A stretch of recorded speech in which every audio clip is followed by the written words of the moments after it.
Welcome back to another show and tell. This time I really just wanted to look at all of the individual ones that came either in the small cardboard boxes or clamshells that were Kickstarter extras or single buys.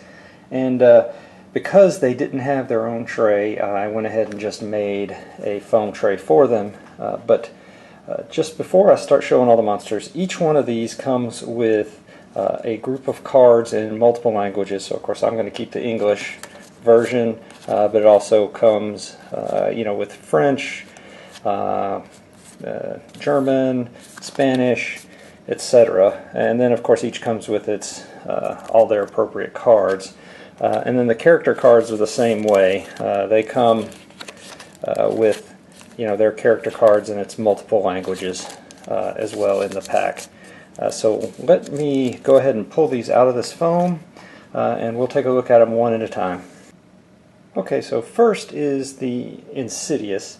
It's a big worm-like looking guy who is spawning eggs, as you can see, and kind of a cool model, and comes with 6 of these little spawn eggs, and of course comes with cards for each of them. Alright, next is Spawn of the Sleeper. Like the others, almost all of these singles come with a base already done.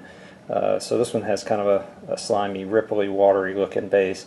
But the Spawn of the Sleeper, very Cthulhu looking, anyway, comes with not only him and his itty bitty wings, but also 6 of the tentacles. And there's a separate card for the tentacles and for the Sleeper.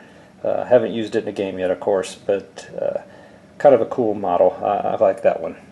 Alright, the next 2 actually came in a box together. This is Penitent and Forsaken, and these are kind of an interesting model. This is a faceless, unfortunately it kind of reminded me of Ursula from the Disney movie, but don't hold that against me, please. Anyway, so Penitent and Forsaken, very interesting models. These come together in a box. And I think these are the only ones that didn't come pre-based out of all of these. So again, very cool models. All right, so next is the Dimension Rift. Not anything super special on this one, but I did enjoy painting it. Made it look a lot like some of the other models, a lot of the victims and stuff from the earlier boxes. But anyway, this is the Dimension Rift. Alright, the next 3 epic monsters are actually much bigger than the others. I just put this one in here for a size comparison, so I'll move that out of here now. So this is the Devourer of Worlds, and I really like this monster with all the different mouths on it, and the tentacles coming out and the teeth. This was a really kind of cool, fun model to paint. So, Devourer of Worlds. Alright, the next model is the Drifter King, and he's, he kind of reminds me of Poseidon coming out of the waves, but in this case he's got a lot of tentacles sitting on a rock, what looks like his spinal cord coming out into a barbed hook, but he is quite a cool model that I really enjoyed painting this one as well. But this one is called the Drifter King, another epic monster, and that's what all of these are the epic monsters, the big individually packed ones. Last but not least is the Omega Ravenous, the last of the epic monsters that come individually packed. This one is pretty cool. I mean, it looks just like the Ravenous in the box, just a whole lot bigger on its own base with a lot more faces and meanness coming out of it. But quite a cool monster in my opinion. Devouring a body, tearing it up. But anyway, it's very similar to the small Ravenii, Ravenouses, whatever you want to call them in the box. But this is the Omega Ravenous. Very cool one.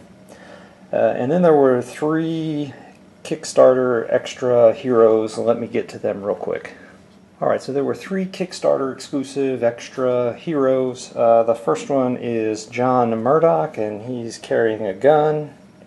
And he is, the heroes are not as much fun to paint as the monsters, I'll just be honest. But they are pretty cool. Then you've got Ward Phillips. He's kind of the book nerd kind of guy.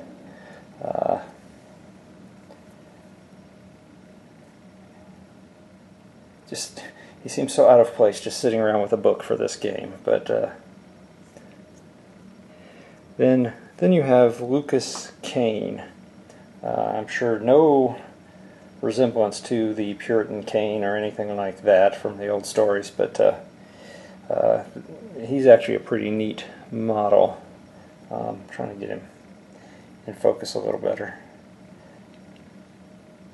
But I did like this one as well.